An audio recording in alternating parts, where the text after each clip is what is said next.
ಮಾಡ್ಕೊಳ್ಳಿ, ಎಲ್ಲವನ್ನೂ ಓದಿ. ಧರ್ಮ ಎಂದರೇನು ಇನ್ ಇಟ್ ಟ್ರೂ ಸೆನ್ಸ್, ನಿಜವಾದ ಅರ್ಥದಲ್ಲಿ ಧರ್ಮ ಎಂದರೇನು, ರಾಷ್ಟ್ರ ಎಂದರೇನು, ರಾಷ್ಟ್ರ ಪ್ರೇಮ ಎಂದರೇನು, ವ್ಯಕ್ತಿತ್ವ ಎಂದರೇನು ತಿಳ್ಕೊಳ್ಳಿ. ನಾನು ಇವತ್ತಿನವರೆಗೂ ಕಲಿತಾ ಇದ್ದೀನಿ, ನಿಮ್ಗೆ ಗೊತ್ತಿರಲಿ. ಬಹಳಷ್ಟು ತಪ್ಪು ಕಲ್ಪನೆಗಳು ಇವತ್ತು ಜಗತ್ತನ್ನಾಳ್ತಾ ಇದೆ. ಈ ಜಗತ್ತಿನ ಅತಿ ದುರಂತ ಏನಂತಂದ್ರೆ, there are so many wrong notions. ಮೂಢನಂಬಿಕೆ, ಕಂದಾಚಾರ, ತಪ್ಪು ಕಲ್ಪನೆ, ಮೂಗಿನ ನೇರಕ್ಕೆ ಕೊಟ್ಟ ಅರ್ಥ, ವ್ಯಾಖ್ಯಾನಗಳು ಎಲ್ಲರನ್ನೂ ಆಕರ್ಷಿಸ್ತಾ ಇದೆ. That is very dangerous. That is very dangerous.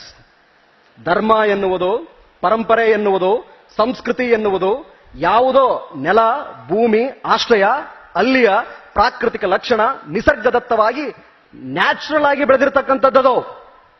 Sindhu ನಾಗರಿಕತೆ ಇಲ್ಲಿ ಬೆಳೆಯಿತು, ಇದಕ್ಕನುಗುಣವಾಗಿ ಒಂದು ನಾಗರಿಕತೆ ಬೆಳೆಯಿತು. ಮೆಸೊಪಟೋಮಿಯಾಕ್ಕನುಗುಣವಾಗಿ ಅಲ್ಲೊಂದು ನಾಗರಿಕತೆ ಬೆಳೆಯಿತು. ಈಜಿಪ್ಟ್ ರಾಷ್ಟ್ರಕ್ಕನುಗುಣವಾಗಿ ಅಲ್ಲೊಂದು ನಾಗರಿಕತೆ ಬೆಳೆಯಿತು, ಭಾಷೆ ಬೆಳೆಯಿತು. ಅಲ್ಲೊಬ್ಬ ಸಂತ ಹುಟ್ಟಿಕೊಂಡ. ಯಾವ ಸಂತನೂ ಯಾವ ಧರ್ಮನೂ ಕೂಡ ಹಿಂಸೆಯನ್ನ ಪ್ರಚೋದಿಸಲಿಲ್ಲ. Remember, all fanatics are one irrespective of their religion. All saints are one irrespective of their religion and area. ಅದು ನನ್ನ ಅರ್ಥ.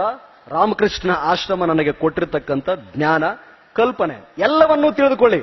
ರೈಟ್ ವಿಂಗ್ ಅಂತ ಒಂದಿದೆ, ಲೆಫ್ಟ್ ವಿಂಗ್ ಅಂತ ಒಂದಿದೆ, ಸೆಂಟರ್ ಅಂತ ಒಂದಿದೆ, ಏನೇನೋ ಸಿಕ್ಕಾಪಟ್ಟಿದೆ. ಎಲ್ಲವನ್ನೂ ಓದಿಕೊಳ್ಳಿ.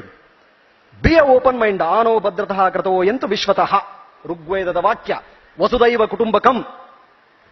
ಇಡೀ ಜಗತ್ತನ್ನೇ ಒಂದು ಕುಟುಂಬವೆಂದು ನೋಡು ಅಂತ ನಮ್ಮ ಪರಂಪರೆ ಹೇಳಿದೆ. ಸರಿಯಾಗಿ ತಿಳಿದುಕೊಳ್ಳಿ. ಯಾವುದಕ್ಕೂ ಜೋತ್ ಬೀಳಬೇಡಿ.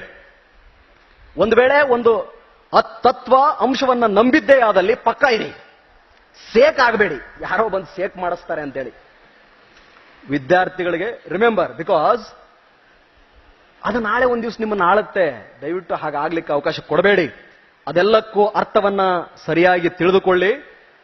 B fair, transparent.